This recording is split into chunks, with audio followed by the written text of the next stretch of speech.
নমস্কাৰ বন্ধু বান্ধৱীসকল, মই পুনৰ এটা ভিডিঅ' লৈ আপোনালোকক স্বাগতম জনাইছোঁ। যিহেতু বহাগ বিহুতে ডক্টৰ ৰমেশ কাকতিদেৱ আমাৰ ঘৰলৈ আহিছিলে আৰু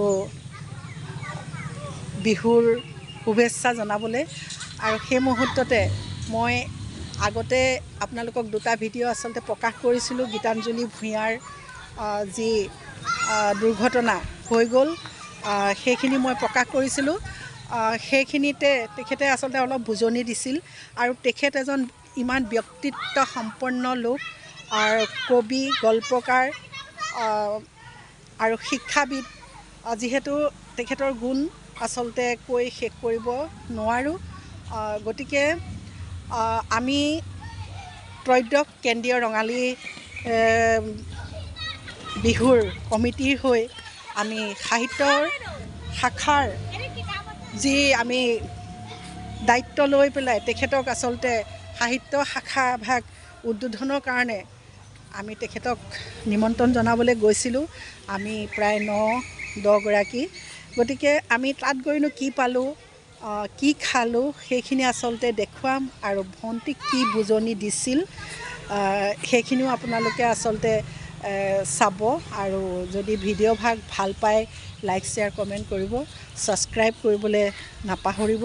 আপোনালোকে যিবোৰ মোক মৰম দিছে, আশীৰ্বাদ দিছে, সঁচাকৈ ভিডিঅ' দেখোন নবনাই নোৱাৰোঁ, আৰু ভিডিঅ' বনাবলৈ মন যায়, কিন্তু ভিডিঅ' মই খুব সেৰেঙাকৈ দিবলগীয়া হৈছে।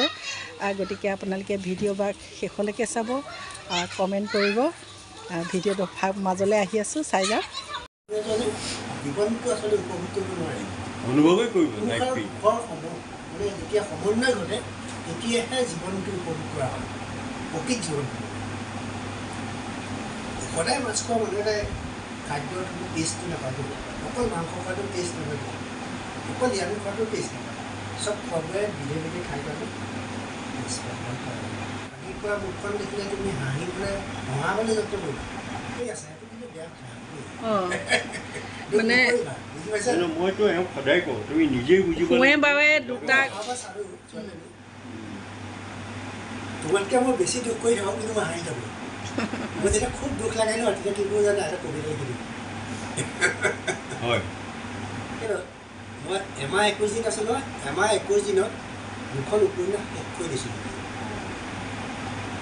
উশাহ ল'ব নোৱাৰোঁ, মেচিনটো লৈ আছোঁ, লিখাটো লিখি হয় নহয়, দুখন উপন্যাস লিখি কৈ দিছোঁ।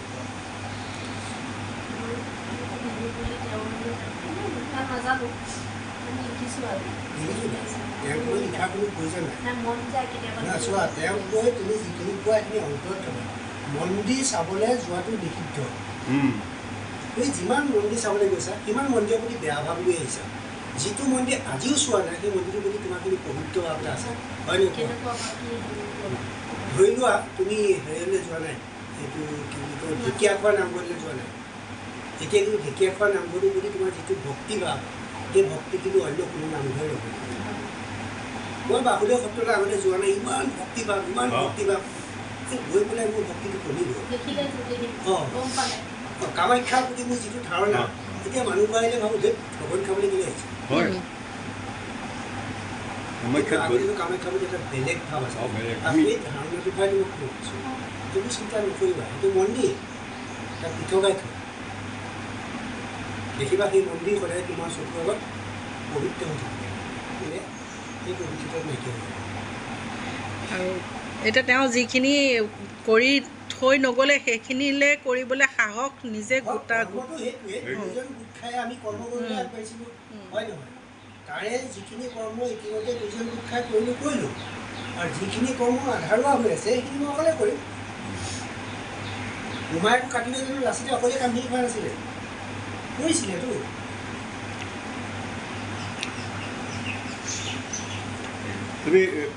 এয়া ডক্টৰ কাকতিদেৱ, জীৱন যুদ্ধত হাৰ নমনা আৰু এটা সুন্দৰ পৰিয়ালেৰে পৰিপূৰ্ণ কাকতিদেৱৰ ঘৰলৈ, যিহেতু সাহিত্যিক জীৱনত তেখেতে কৃতকাৰ্য, সংসাৰখনত কৃতকাৰ্য, সকলো দিশত কৃতকাৰ্যৰে ভৰপূৰ। এই কাকতিদেৱৰ ঘৰলৈ আমি সকলো কেন্দ্ৰীয় ৰঙালী বিহুৰ বিষয়ববীয়াসকল আমি আহি আছোঁ তেখেতক যিহেতু সাহিত্য শাখাৰ উদ্বোধক হিচাপে আমি নিমন্ত্ৰণ জনাবলৈ আৰু তেখেতৰ ঘৰত গৈ আমি কি খালোঁ কি পালোঁ আপোনালোকক সকলো দেখুৱাই যাম আপোনালোকে চাই যাব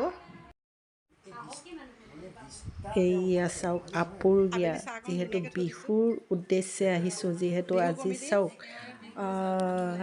25 বহাগতো লাড়ু পিঠা তিলৰ পিঠাকে আদি কৰি চাওক কি সুন্দৰভাৱে আমাক কাকতিদেৱৰ ঘৰত আবেলি চাহকাপ খাবলৈ পালোঁ সঁচাকৈ আমি নিজকে ধন্য মানিলোঁ আৰু তেখেতৰ সহধৰ্মিনীক লগ পায়ো খুব ভাল লাগিল আৰু তেখেতৰ ঘৰৰ সাজ সজ্জা চাওকচোন ইমান সুন্দৰভাৱে কি সুন্দৰভাৱে অসমৰ গৌৰৱক কেনেকৈ সজাই ৰাখিছে আৰু সঁচাকৈ খুব ভাল লাগিল আমি আবেলিৰ চাহকণ সিদিনা তেখেতৰ ঘৰতে খাই আমি দুখনমান ফটো মাৰি আৰু তেখেতৰ সকলোৰে সুস্বাস্থ্য কামনা কৰি আমি এয়া সকলোৱে এনেধৰণে ফটো মাৰিছোঁ অকণমান হাঁহি আলাপ কৰিছোঁ সঁচাকৈ খুব ভাল লাগিলে ভিডিঅ'টো যদি ভাল পায় লাইক শ্বেয়াৰ কমেণ্ট কৰিব ছাবস্ক্ৰাইব কৰিবলৈ নাপাহৰিব চাওক কি সুন্দৰভাৱে আচলতে সকলোৱে খাই আছে পিঠা পনা আপোনালোকৰো চাগে লোভ লাগিছে